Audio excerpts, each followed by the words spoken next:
Then they kind of fumbled the transition into mid-game, which is very usually the case for teams that try to play too early game focused. BDS grabbing the Twisted Fate for themselves. That is going to go into the top lane for Adam Wonder. But the window here is pretty small. The Dragon going to go to the side of Team Heretics in a moment. But Cheo following up to steal it away, and that's going to be embarrassing. The bear cut down by the man with the big staff. Adam now coming in with the gold card. That's a level 3 Alistair. Flashing now out to safety. BDS, not only do they get the Drake, they get 2 kills. Yeah, 100%. But I can understand where Heretics are trying to find their footing is like, hey, look, if we get early Dragons, we can actually force fights. Firing these mantra Qs under tower, and it's just that much harder for Slido to play the lane. Adam going out. No, he's not out. Perfectly timed. Barely able now to bring him back. Might as well be a solo away. Won't make the same mistake the Team Heretics did, not allowing that jungler near the objective. Styles that we saw them work on at the start of this bit, but couldn't quite get together. And maybe Adam won't be left together. Pulled back, stunned up by the bear and the big man. All of these Void Grubs going across the Heretics is a massive takeaway from BDS. I think the real thing I'd like to actually see BDS go for and play for to try and counteract this is going to be the Rift Herald in 2 minutes time. Oh well, just over. But I think the big thing is getting Ice to reset to play off of Adam's ultimate. Because if you can get Zeri up into that top side to threaten the tier 1, you can draw a lot more resources from Flacken and Trimby. You have a little bit more push. It's also, I think, they are just like, hey, we are quite strong. You have Static Shiv, Malignance, the Triforce. There are moments where they're hitting these spikes. Cheo's still going to poke his head in. Maybe he can get another steal. Ice is already pushing that mid-wave in. Gold is just getting deleted there. Wonder now being forced to TP away. And this is an opportunity for BDS to go in, knowing that they have a man advantage. TF already roaming over. Cheo, does he want to flash? Hesitancy from BDS. Don't want to overcommit to the play. Obviously, a lot of CC tools for the side of Team Heretics. But Adam wanders in, hoping to catch Ice out. But because nothing comes from it, they concede so much. Wave topside pushed in as well. Oh, nice. Fighting off a little bit more than he can chew, though. That's the knockback. Cheo wondering if this is the opportunity. He believes it is. Flash out to safety from LeBron. It's clean. Ice for now, untouched. Flashback from Adam. A bit questionable there overall. LeBron definitely caught out, but luckily BDS are there to cover. Now Jankos has to be careful about stepping too far forward. LeBron? Bold recall. That is not where you want to be. My man caught shopping. Paying some money just to be here as that wave does crash into their tower, just gets deleted.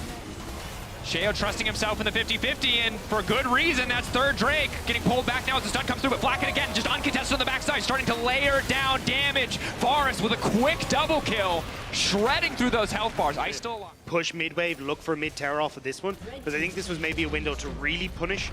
Getting the kills, he's playing it very well, but it is the setup from Trimby and Spyro that makes that fight so easy. And for Nuke, this is the poke.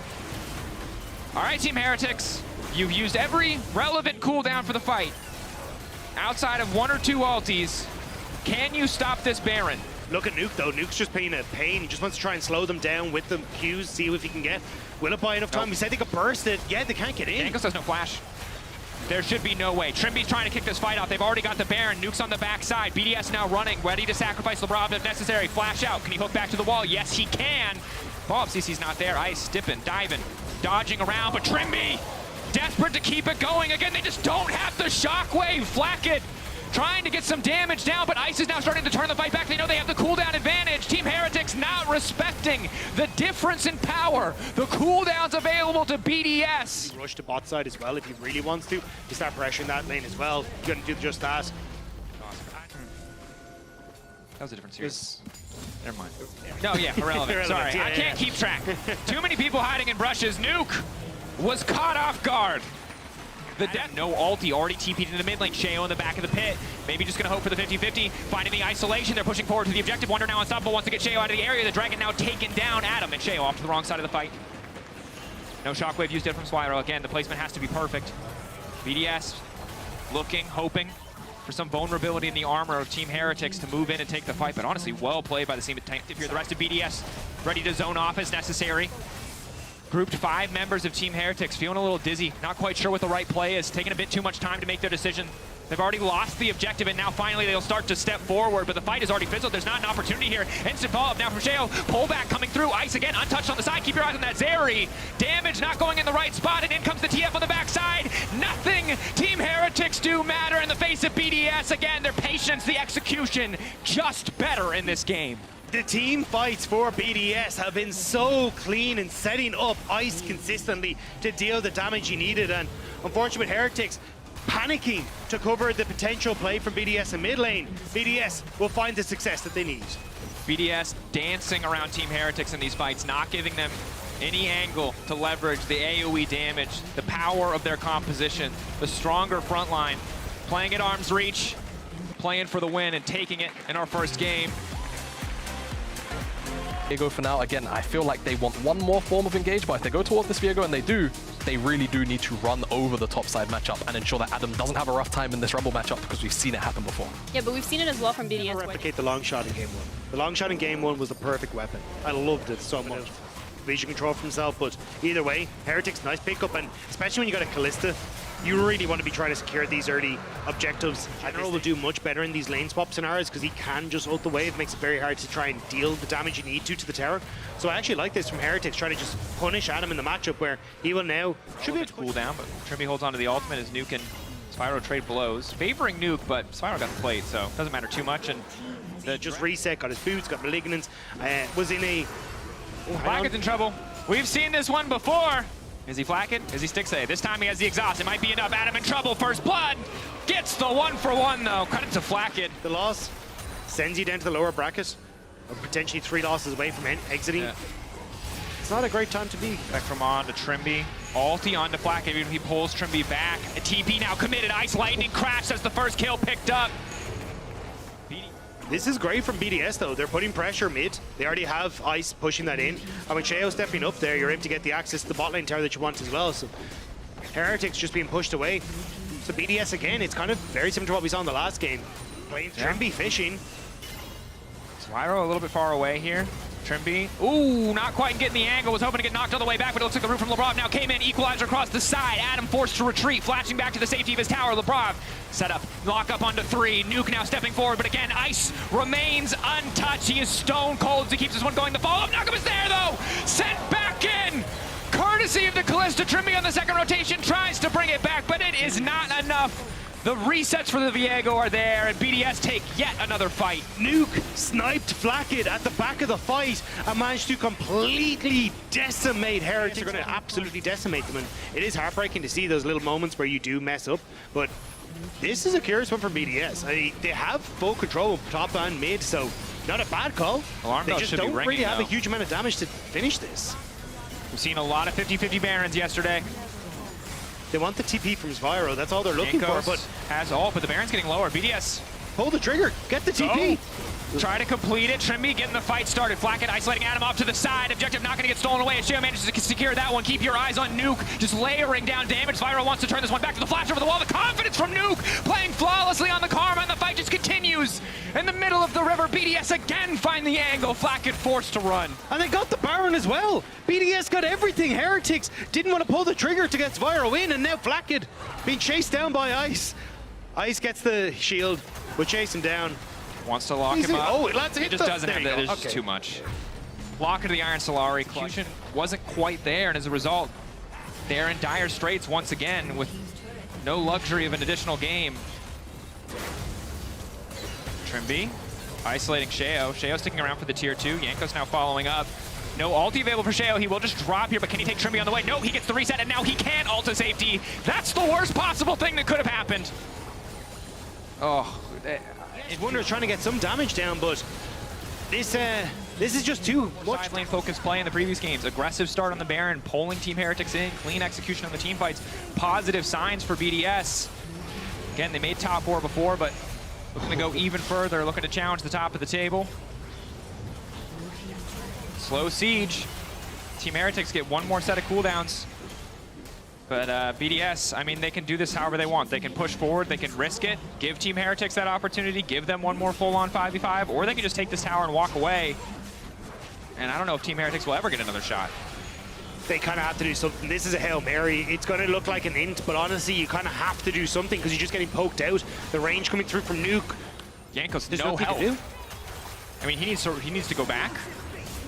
Already, Lebrov now going to start the fight by going in onto Wonder. Nice little bit of poke, immediate follow-up. Reset already there for the Viego, and once you start losing a fight against this champion, you do not stop. Flackett trying to make the heroic effort, still has a decent amount of health. still alive for now, but the rest of his team just dying, falling apart. Yanko's gonna ult out to safety. The stolen body of his support doing much more work than the actual thing in this one. Sheo, another reset. BDS slaughtering Team Heretics. We thought it would be close, Rob. Not even remotely close. Vitality recognize now the opponent standing in front of them. That one's gonna be a banger. That's it. As he sticks A. This time he has the exhaust. It might be enough. Adam in trouble. First blood. Gets the 1-for-1 though. Cut to Flacket. No flash. I'm tipping, let's fight. Let's go. Go for it. Insane. Nice. Go mid. That's all you guys. Kalista flash, yeah. Volibear no flash. We win. Oh, Penta. Actually, I can get Penta. Kill them. Oh, focus. We win. Nice. Let's go. Welcome back to the LEC after a victorious 2-0 from Team BDS. I've got here with me Labrov and Sheo. Merci for joining me, guys. Now, I spoke a little bit with Adam earlier on, and he told me, well, we 2-0 them in winter, easy 2-0 again in spring. Labrov, any thoughts on that? Yeah, going into the series, I was confident that we would win. I didn't expect to be at 2-0 or like having like a clean series. I think the game one showed that we still have a lot to learn, especially in mid-game. I think we make a lot of mistakes, and we are overall like too nervous on stage. So, but other than that, I was still confident we will win today. Absolutely, and people have seen what an incredible development you've had, Sheo, from joining the link to right now. Chatted with Adam, he told me that you play a lot of LEC and you popped off right before the playoffs began as well. And now joining into the series, no Maokai's, no Sejuani's, no Zinzao Merchants. You went into the Jax, you went into the Viego. You know, the Jax was even banned in the second game. So how has that development has been for you? And why have you been robbed from even being a nominee for Player of the Game? I think last year our playstyle was more like controlled and less on skirmishes and more like on team fight. So I was going to play only Maokai and Sage, and now I have a stronger bot lane that I can play through, and everyone is like playing limits Loki on lane, so I can play as well setup like Sejuani Maokai, but as well Lee and Diego, so it's really good for me.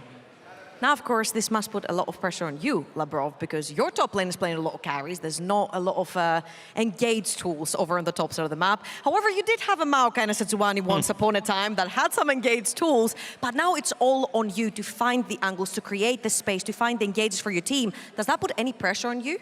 No, not really. I have trust in my teammates, and I think they also have in me. So, like, I know basically that if we play like the game well, like we don't need like to have like the noob champs, like I don't know, like Malphite ult or Sejuani ult or Maokai ult. Or Sion ult, for example? Sion ult, yeah, right. exactly. And yeah, we can like win the game even without these champs.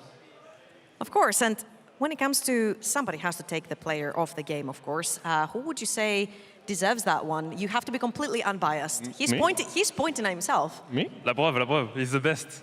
I mean, that was a little biased because he was pointing at himself. No, it's my opinion. Right, Thank you. And Labrov, for you? I don't know, it's a close one. Okay. You have to be unbiased. Who would you choose? Me.